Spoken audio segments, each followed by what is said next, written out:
ભાઈ એમને મહેનત કરી અને મહેનતનું ફળ પરમાત્માએ આપ્યું એટલે એમને મહેનતને પણ ખૂબ ધન્યવાદ આપું છું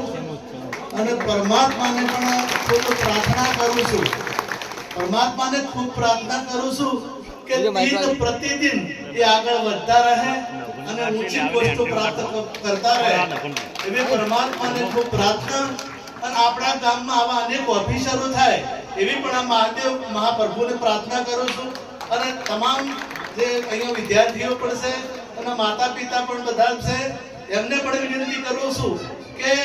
તમામ જે આપણા બાળકો છે એમને ભણાવશો તો આ પોસ્ટ પ્રાપ્ત થશે અને આવું સન્માન થશે આ બાળકો જે જોઈ રહ્યા છે જો તમારે આવું સન્માન મેળવવું હોય આવું જો પ્રાપ્ત કરવું હોય તો મહેનત કરશો તો એક દિવસ તમે પણ આ પોસ્ટ પ્રાપ્ત કરી શકશો એટલે પરમાત્માને ખૂબ પ્રાર્થના કે આપણા ગામના યુવાનો મહેનત કરી અને નવી આવી પોસ્ટો પ્રાપ્ત કરે પ્રથમ પોસ્ટ પ્રાપ્ત કરી છે આપણે ભાઈ શ્રી કુંવરસિંહ ભાઈએ એટલે એમના માતા પિતાને પણ ધન્યવાદ આપું કે એમને ભણાવ્યા અને એમને મહેનત કરી અને એ પુરુષાર્થ કામ કર્યું એટલે એક પોસ્ટ સુધી પહોંચી શક્યા ધન્યવાદ જય ગુરુ મહારાજ